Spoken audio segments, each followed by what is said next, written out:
Pharma में हमारा view भी पॉजिटिव है और मैं गौरव भाई के साथ सहमत हूँ। यूएस में फार्मा प्रोडक्शन, बाकी सब छोड़ दीजिए, ट्रम्प साहब रहे ना रहे, 100 साल वो जिए, कोई फर्क नहीं पड़ता। कॉस्ट ऑफ प्रोडक्शन ऐसा अनरियलिस्टिक हो जाएगा कि वो उनके ही इलेक्टोरल बेस को सबसे ज्यादा हर्ट करेगा, तो वो पॉसिबल ही नहीं है। इसीलिए आप देखिए ट्रम्प साहब ने भी जब ऐलान किया था फार्मा में टैरिफ का, वो जो जो ड्रग डिस्कवरी करते हैं उन कंपनीज के पीछे गए, जेनेरिक पे नहीं गए, क्योंकि जेनेरिक का कॉस्ट बढ़ाना कोई मतलब ही नहीं होता है। तो उन्होंने भी अब तक जेनेरिक्स पे हाथ नहीं लगाया और इंडिया जेनेरिक्स का किंग है। तो ओवरऑल उनका जो भी टैरिफ और जो भी उनका एडवर्स रिएक्शन आएगा, वो सिर्फ जो ड्रग डिस्कवर करते हैं और उसके लिए प्रीमियम लेते हैं उन्हीं कंपनी को टारगेट करके होगा।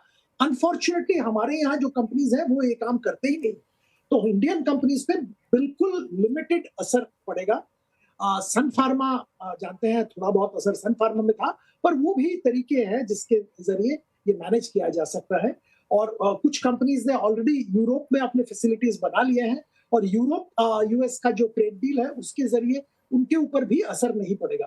तो बाय एंड लार्ज मुझे लगता है Indian pharma is in a very safe zone और जबरदस्त कामकाज कर रहा है, करेगा भी। जबरदस्त कामकाज कर रहा है, करेगा भी। पंकज जैन साहब, ये जो मैं समझना चाह जो ब्रह्मांड का जिक्र किया इन्होंने, गौरांग शाह साहब ने, वो ब्रह्मांड में कौन सा ग्रह आपको ज्यादा पसंद आता है? देखो लक्ष्मण जी, जो अभी टिप्पणियां मेरे स्टीम कलीग्स कर रहे थे उनमें दो तीन चीजें मैं ऐड करना चाहूंगा।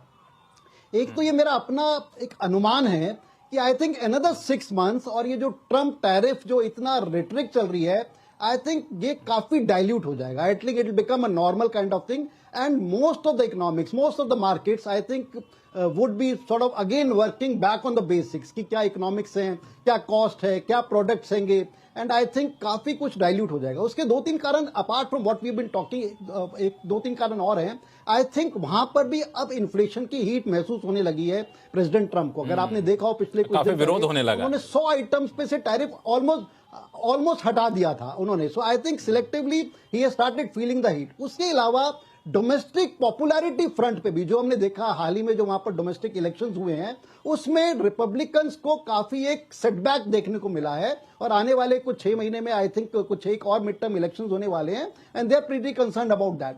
सो इन सब की, और अगर हम टैरिफ की भी बात करें, I think apart from India and Brazil, अगर मेरी ज्ञान सही है, बाकी सब देशों के साथ आई थिंक स्विट्जरलैंड, जो कि वहां भी काफी कुछ मेरे को बल्कि समझ नहीं आ रहा था, छोटा सा नेशन है, उनसे क्यों ट्रम्प जी इतने नाराज है, उनसे भी हाल ही में डील हुई है। So I think that tariff kind of thing, I think that will be a thing of past in next few months and उसके बाद आई थिंक लाइफ और economics will be back to जो आज से 6 साल 1.5 साल पहले थी। उसके अलावा आई थिंक 3-4 सेक्टर हैं, जैसे आपने फार्मा की बात करी लक्ष्मण जी, फार्मा तो definitely I think this is a no brainer kind of sector. जिस तरह की क्वालिटी, जिस तरह की इकोनॉमिक्स, जिस तरह का स्केल इंडिया प्रोवाइड कर रही है, I think nobody can deny that. I think उसमें छोटे मोटे आप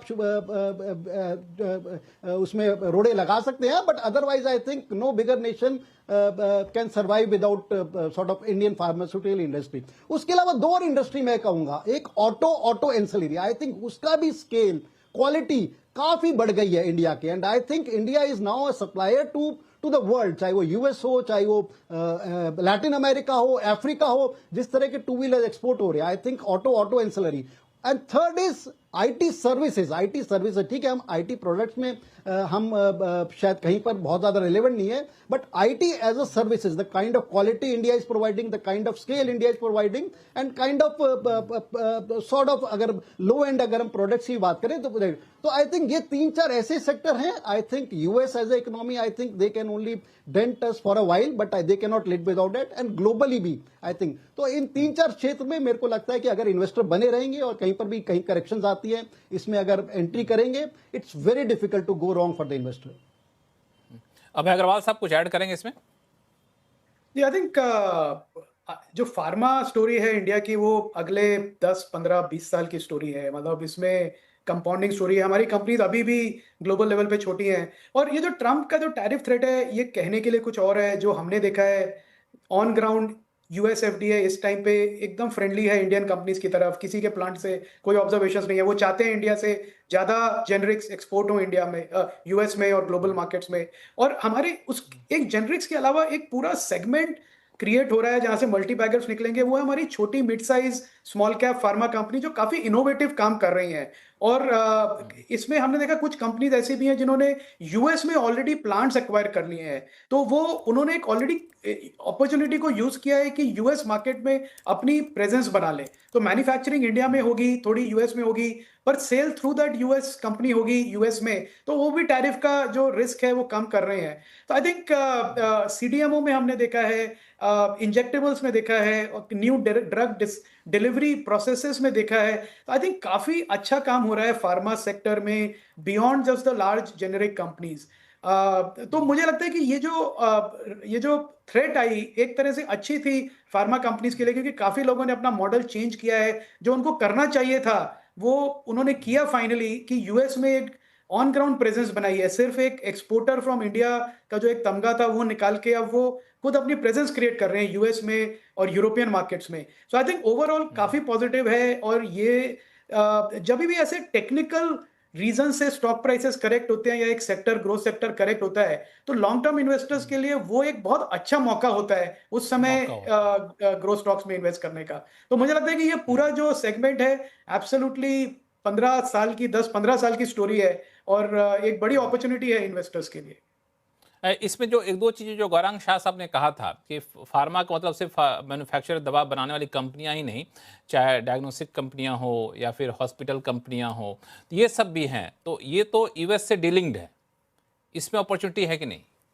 ये बहुत बड़ी वो डोमेस्टिक अपॉर्चुनिटी है। और गौरव भाई ने जो कहा एब्सोल्युटली ठीक है, मतलब दिख रहा है हमें कि कैसे थ्रू मेडिकल इंश्योरेंस बढ़ रही है, लोग चाहते हैं एक बेटर क्वालिटी मिले। तो टेस्टिंग जो एक लग्जरी प्रोडक्ट होता था एक समय 5-6 साल पहले, टेस्टिंग आप कराते थे 5,000 करेक्ट थे तो लोग कहते थे अरे 5,000 रुपए तुमने अपना टेस्टिंग के लिए खर्च कर दिए। अब वो एक कमोडिटी बिजनेस बन गया। अब तो लोग कहते हैं, आपका डॉक्टर कहता है कि भाई आप 40 साल की उम्र हो गई तो आप जाके ये 15 टेस्ट कराइए। आप कोई सोचता नहीं है, क्योंकि the cost of not being diagnosed properly is very high now. अब आप जो कॉस्ट पे कर रहे हैं लैब में 10,000 रुपए दे रहे हैं, अगर आप उसको ना कराएं और कुछ उसकी वजह से मुश्किल हुई, उसकी कॉस्ट बहुत ज्यादा है। तो इसके लिए जो डायग्नोस्टिक्स है उसकी तरफ बहुत ध्यान है। तो वो तो एक इमर्जिंग इंडस्ट्री है जो काफी बड़ी बनेगी। दूसरी तरफ जो टर्शरी हेल्थ केयर है, जिसको हम कहते हैं कि हॉस्पिटल में आपका ट्रीटमेंट हो, डॉक्टर के पास ट्रीटमेंट हो, ओपीडी में हो, वो एक ऑर्गेनाइज बिजनेस बन रहा है। और तीसरा फार्मेसी जो है, फार्मेसी डिस्ट्रीब्यूशन, वो भी एक बड़ा बिजनेस है। टेली हेल्थ है, वो भी एक बिजनेस है। तो मल्टीपल ग्रोथ ट्रिगर्स हैं पूरे डोमेस्टिक हेल्थ केयर मार्केट में, चाहे आप किसी भी एंगल से उसको प्ले करें।